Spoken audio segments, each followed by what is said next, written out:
Alors aujourd'hui, la parole de Dieu, aimer Dieu, c'est d'abord aimer son prochain. Pour aller vers Dieu, je dois communier à mon frère, je dois communier à ma sœur, à sa douleur, à sa peine, à ses joies, à ses épreuves. Je peux pas aimer Dieu si je ne l'aime pas dans sa chair, dans ce qu'il est. Aujourd'hui, la première parole qui est prise dans l'Exode, exprime tellement bien: si jamais tu prêtes de l'argent à quelqu'un, à un pauvre parmi tes frères, va pas lui redemander l'argent en retour, là. Fais-lui pas payer. Impose-lui pas de l'intérêt. Si tu prends en gage le manteau de ton prochain, tu le lui rendras avant le coucher du soleil. C'est tout ce qu'il y a pour le couvrir. Si tu as eu des gens à aimer, des gens à pardonner, des gens à écouter, cherche pas de l'intérêt, là. Cherche pas à retirer un profit de cette rencontre-là, de ce don-là, de ce temps-là. Laisse passer la grâce. Laisse passer l'esprit. C'est tout ce qui est là pour se couvrir. Le manteau avec lequel tu l'as habillé, le pauvre. Le manteau de ta tendresse, le manteau de ton affection, le manteau de ta bonté, le manteau de ta sollicitude. C'est avec ça qu'il s'est couvert. C'est ça qui le réchauffe. C'est ça qui le garde au chaud dans son cœur. Alors, va pas lui enlever. Ce que tu lui as donné, continue à le donner. Moi, vous savez, ça m'étonne toujours. Depuis 45 ans, à l'écoute, au service des gens. Et si c'était à refaire, non, c'est certain, je le ferais. La différence, peut-être avec encore un plus grand don, le cœur encore plus large. Vous savez, quand vous avez entendu une fois dans votre vie ce que Salomon a entendu un jour, j'ai personne d'autre que toi, là. Si ce n'est pas toi, qui ce sera? Il n'y a jamais eu personne comme toi avant toi, puis il n'y aura jamais personne comme toi après toi, comme à Salomon. Moi, je l'ai entendu dans mon cœur, à travers des pauvres, à travers des jeunes de la rue, à travers des gens sur le trottoir. Je l'ai entendu dans les prisons, dans des condamnés à mort avant d'être prêtre, dans des condamnés à vie.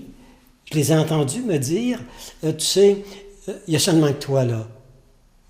Soit le visage de Jésus, soit les mains de Jésus, soit ses bras pour les tiens.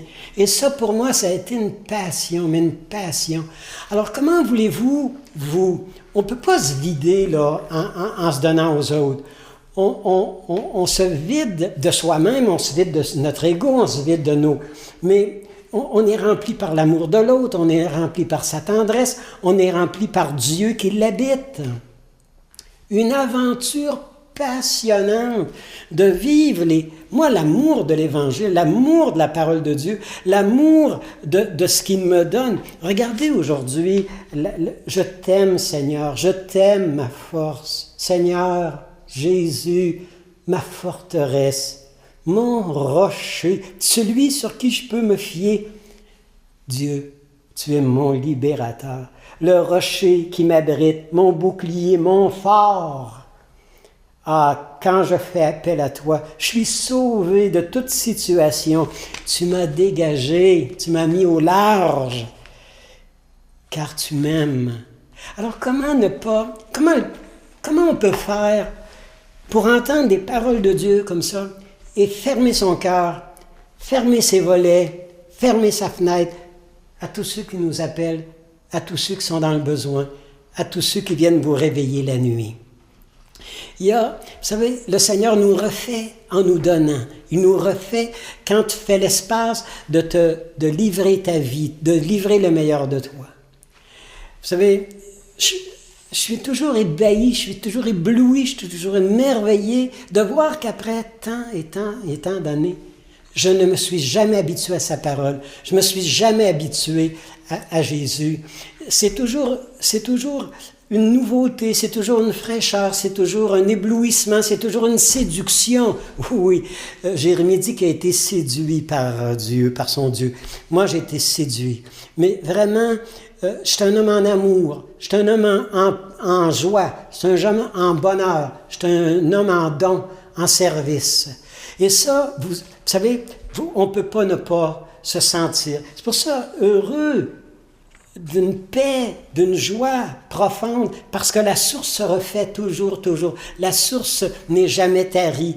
Je peux plonger dans cette source-là à n'importe quelle heure de la journée, à n'importe quelle heure de la nuit, je plonge dans cette source-là. Alors cette source qui m'abreuve, cette source qui est intarissable, cette joie d'être avec Dieu, cette joie de l'avoir compagnon de route, cette joie de marcher avec lui, mes mains dans ses mains, mes pas dans ses pas, mes yeux dans ses yeux, mon cœur dans son cœur. Se laisser éblouir par cette présence de Jésus, se laisser être en amour. Des fois, je me compare à des hommes, vous savez, qui sont en amour avec leur épouse, l'épouse avec le mari, et je me dis, j'ai un bonheur aussi concret que ça, moi, hein? Un amour aussi tangible que ça, là, hein? Aussi, j'ai pas besoin qu'il me refasse des déclarations d'amour à tout bout de champ.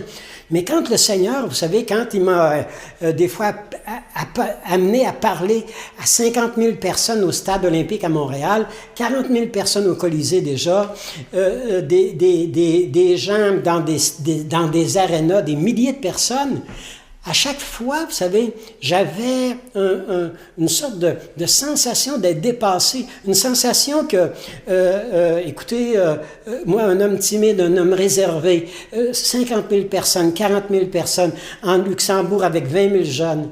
Mais c'est le Seigneur qui me disait, vas-y, je suis avec toi.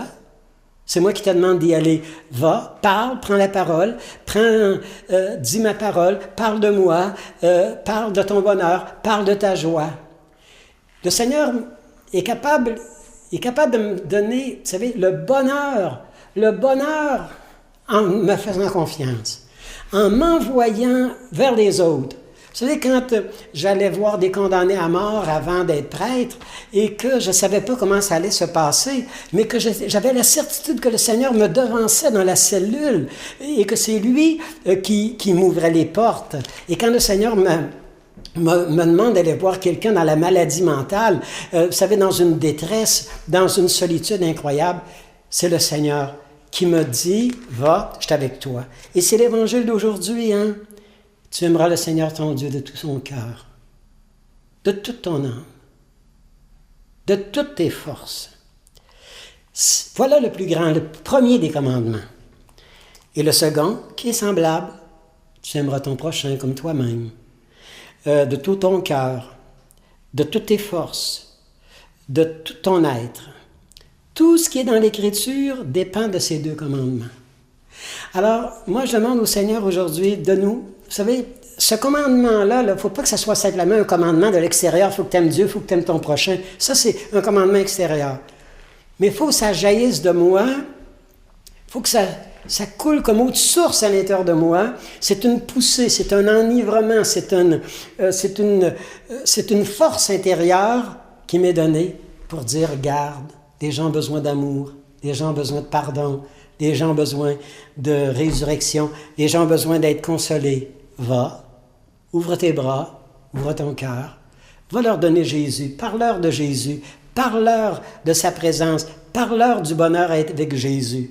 Et aujourd'hui, on nous dit dans la parole de Dieu, « Vive le Seigneur, c'est lui mon rocher, qu'il triomphe, qu'il m'ouvre les portes, le Dieu de ma victoire. Oui, il donne aux siens, à ses préférés, de grandes victoires, et il est fidèle à jamais, il est fidèle à son Messie, à son choisi, à son appelé, à son donné, il est fidèle pour toujours et à jamais. »